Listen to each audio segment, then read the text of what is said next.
Japan is becoming one of India's most trusted strategic partners, from defense and semiconductors to critical minerals, infrastructure, and of course the Indo Pacific.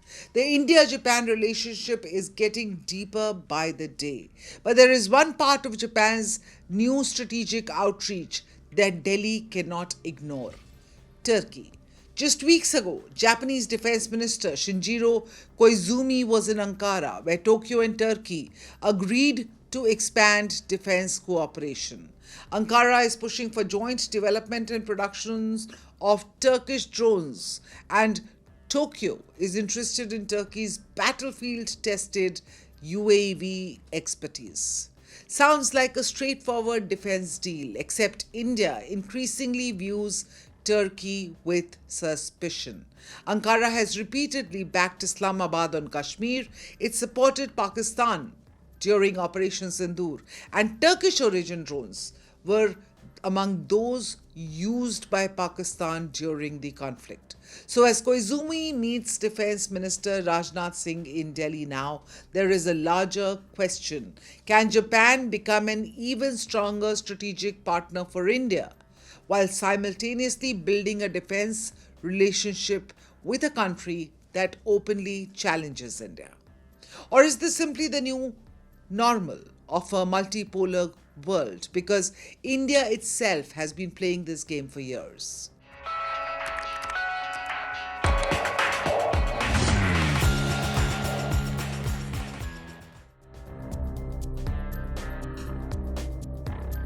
Let's get one thing straight. Japan's outreach to Turkey does not mean Tokyo is moving away from Delhi. In fact, quite the opposite. At the July 2nd summit, Prime Minister Modi and Japanese PM Taikaichi described India and Japan as natural and indispensable partners. The two sides agreed to deepen cooperation across defense, economic security, technology, energy reliance, and of course the Indo Pacific. And the defense relationship is moving in the same direction. The 8th India Japan Defense Policy Dialogue was held in Tokyo in July, just last month. And now Koizumi is in Delhi, where his talks with Rajnath Singh are expected to focus on defense equipment, technology cooperation, military exchanges, and a broader expansion of security ties.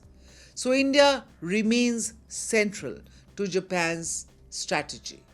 The issue is not Japan choosing Turkey over India. The issue is Japan building more strategic options, and one of those options happened to be Turkey. And this is where the bigger picture comes in. For decades, Japan's security architecture overwhelmingly revolved around one relationship: the one with the United States. That alliance still remains the foundation, not gone anywhere, but Japan increasingly wants a wider network of partners: Australia, India, Europe, South Korea, Southeast Asia, and now Turkey. Why? Because Tokyo is operating in a much more uncertain neighborhood. And the United States under Trump is increasingly becoming unreliable. China is more assertive, supply chains are vulnerable, energy security is becoming strategic, and competition for technology, connectivity, and influence is intensifying. So Japan is diversifying. Its growing engagement with Turkey is partly about geography and connectivity, which is linking Europe, the Caucasus, and Central Asia, and partly about defense technology. Because Turkey, we all know, has built a formidable drone industry. Japan has advanced technology but has traditionally been slightly more constrained when it comes to defense exports and military industrial cooperation. Now, the two sides therefore see a practical complementarity. And this is what strategists call hedging. You don't put all your eggs in one basket, you build relationships with multiple countries, keep your options open, and avoid becoming completely dependent on any one partner. Let's look at India's own foreign policy. Delhi works closely with Washington, but it continues its defense relationship with Russia. India is part of the Quad, but it also is a part of BRICS. It works with Israel, it engages Iran. And while India is deepening its relationship with Japan, it has also strengthened ties with Greece and Cyprus, both countries with complicated relationships with Turkey. Now, India and Greece upgraded their relationship to a strategic partnership. Military interaction has expanded. Maritime cooperation has grown. Again, this does not mean that India is building an anti-Turkey alliance, but it gives Delhi leverage when needed. And that is essentially the point. India's strategic autonomy means keeping multiple relationships alive at the same time. And Japan now appears to be doing similar.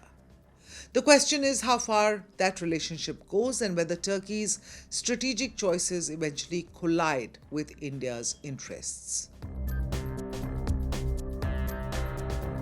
This is where Turkey's identity politics enters the picture, because Ankara's global ties are not always purely transactional.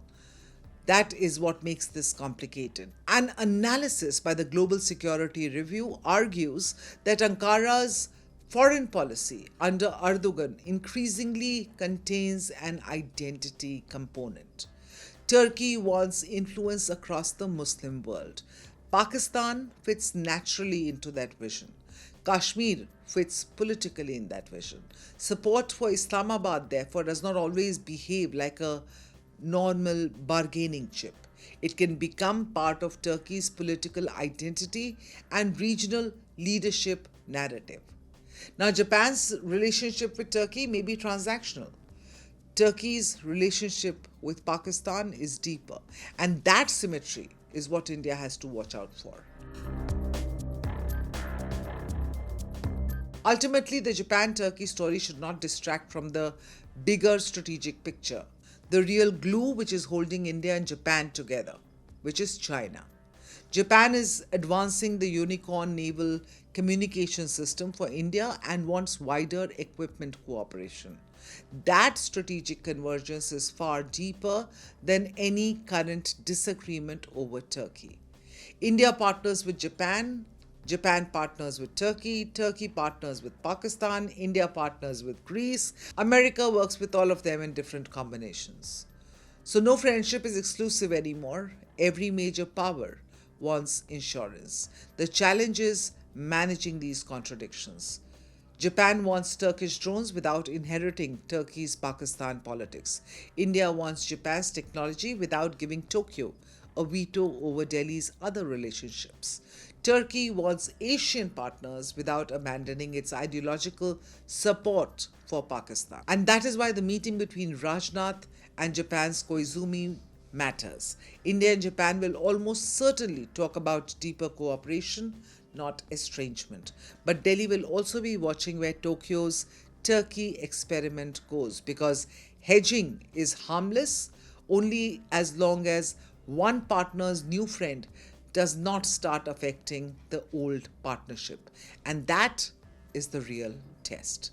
I'm Aditi Prasad. You're watching Times Access.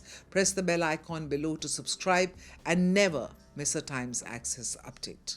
A nuclear weapon. The old rules are breaking. Alliances are shifting. Apologize again to the victims of the paedophile Jeffrey Epstein. Wars are redrawing maps. Oil routes can shake economies overnight.